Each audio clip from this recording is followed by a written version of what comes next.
નમસ્કાર દર્શક મિત્રો, જનભારત ન્યૂઝમાં તમારું હાર્દિક સ્વાગત છે। હું છું મંસૂરી શેરબાનુ। આવનાર તારીખ 5 જુલાઈ શહાદતની રાત તેમજ 6 જુલાઈ રવિવારના રોજ તાજિયા વિસર્જન હોય।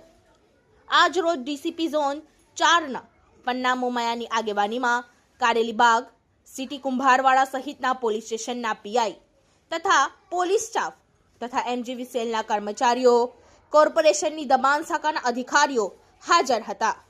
તેમજ તાજિયા કમિટીના જાહિદ બાપુ, ગુડ્ડુભાઈ અને મચ્છીપીટના ફિરોજભાઈની સીપી સમક્ષ રજૂઆતના પગલે આજ રોજ સલાટવાડાથી ફતેપુરા સડસિયા તળાવ સુધીના વિસ્તારોમાં નડતરરૂપ દબાણો, વીજ વાયરો તેમજ બિસ્માર રસ્તાઓની કામગીરી વહેલી તકે પૂર્ણ થાય તેમજ સડસિયા તળાવમાં સાફ સફાઈ કામ ત્વરિત કરવામાં આવે તેવી સૂચનો ડીસીપી ઝોન 4ના પન્ના મોમાયાએ કર્યા હતા।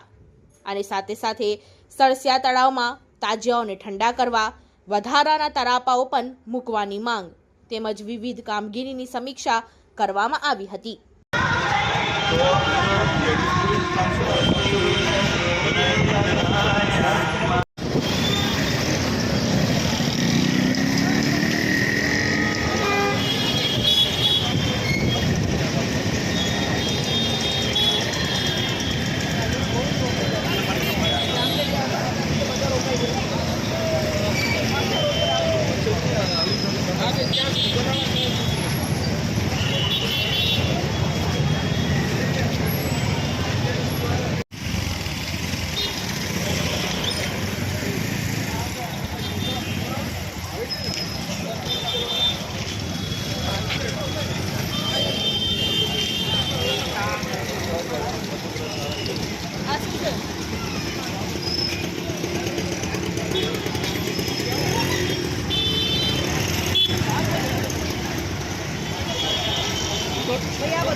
તારીખે મોહરમનો પર્વ આવી રહ્યું છે ને જે અનુસંધાને તાજિયાનું વિસર્જન થનાર છે।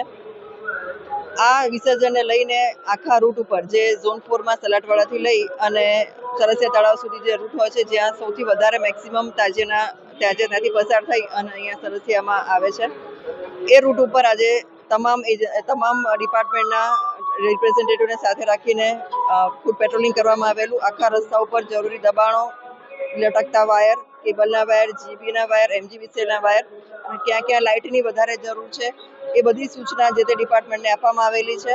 અને અહીંયા સરસિયા તળાવ ખાતે પણ આવી અને તળાવ પર ખાતે જેટલી પણ તરાપાની જરૂરિયાત છે અથવા તો અહીંયા જેટલા હેલોજન અને લાઇટ લગાવવાની જરૂરિયાત છે બધી સૂચના કોર્પોરેશનને આપવામાં આવેલી છે અને એ પ્રમાણે દરેક ડિપાર્ટમેન્ટ પોતાની કામગીરી કરનાર છે એવી દરેક ડિપાર્ટમેન્ટે અત્યારે અહીંયા હાજર છે અને બાંયધરી આપેલી છે. આપ લોકોના માધ્યમથી જણાવવા માંગુ છું કે આજે સરસિયા તળાવ પર ઝોન 4 ડીસીપી મમૈયા મેડમે વિઝિટ લીધી છે અને અહીંયા જે કાર્ય કરવાનું છે, જે સુવિધાઓ બાકી છે એ સુવિધા ઉપલબ્ધ કરવા માટે જે તે ખાતાને હુકમ કરેલા છે.